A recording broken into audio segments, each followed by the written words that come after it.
on this defensive unit and in the defensive backfield. So, I'm going to work on being more of a vocal leader, on the field as well as off the field. You talked with Sutton about that or anything? He's sort of grown similarly from being a guy who played a lot as a freshman to now, obviously being a leader as well. I do. I talked to Sutton, Randolph, and McNeil. They all, played as freshmen, and they're all, veterans now, upperclassmen. So I try to learn whatever I can from them and, start off by just listening to what they do, not just on the field, but in the locker room, in the weight room, and just learning and trying to take it all in so that, when it is my time, that I'll be ready. Again, as a guy who played a lot as a freshman, now with Majid out and some other absences, O'Brien, what do you tell the other guys who are freshmen now about being ready and playing and stepping into those shoes? They've got to step up. I played as a freshman, and sometimes, I didn't know whether I was going to get in the game or not. So you always got to be ready at all times, have your cleats tied up and ready to go. So I told them, be ready at all times. You came here for a purpose, and that was, to win for the University of Tennessee and play with your all. So, I hope they're ready to play. TK, do you think you had a calming effect maybe on the defensive backs, all of them, even including the cornerbacks, with you starting? That's kind of more natural than the first game? I hope so. I was just going into the game prepared and, my mindset ready to make plays in the game. And, Oklahoma wasn't my best game last year, so I knew I had to, come out and make a stand, for myself as well as for the defense. And so, I think we came out the first half well as a unit, but we didn't finish off too strong. But, I felt that, I needed to be confident so that, my peers felt confident in me.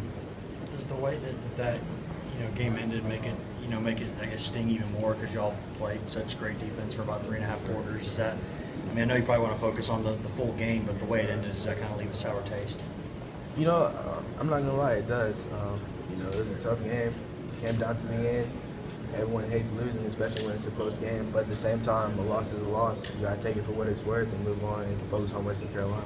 What did you guys see from yourselves on film in that last quarter? I mean, what stands out is to what broke down, or how much of it is them making plays, but how much of it did you guys just sort of miss? They had some great play calls. They have great players, so offenses are going to make great plays. I don't think there's anything that we did wrong. I just think, sometimes players are going to make plays and offenses are going to make plays, and that's what happened. Todd, Brian kind of mentioned it up there, but as a younger player, how much easier is it to forget last week, knowing that it is a game that really doesn't affect what you guys wanted to do as goals for the season? I'm not going to say it's easy, but it's something you have to do. Otherwise, they keep losing ball games. You can't focus on what you did last week. I can't focus on me making 2 interceptions and then going to this game thinking the same thing because I'm not going to be prepared for this next opponent. So I'm going in with the mindset that last week is over and I'm focused on this week, and this week's game is the most important game of the season.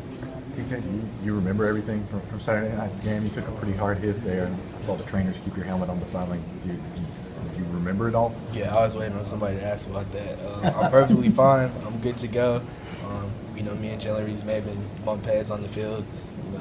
Vision got a little bit blurry for a second. I was ready to go, but for precautionary reasons, they didn't let me back out there. I was trying to look for my helmet on the sideline, but they had it pretty hidden from me. So I'm good to go, and I'm ready to attack this week. You talked about Jalen a minute ago. Obviously, he hit you. He hit everyone else on the field, I think, at some point on Saturday.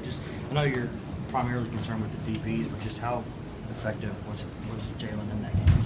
Well, actually, I texted him right after the game, and I told him I'm happy he's on my team and not on the opposing team because he imposed his will last Saturday.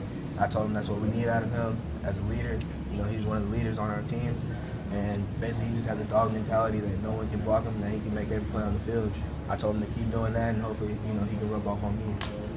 How big of a loss is Kurt going to be?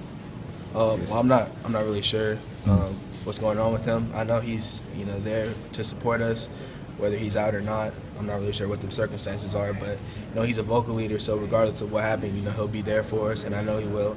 And I talked to him. I wasn't really sure what happened or what's going to happen, but I have faith in him that he'll be there regardless as a leader on our team. TK, there's been a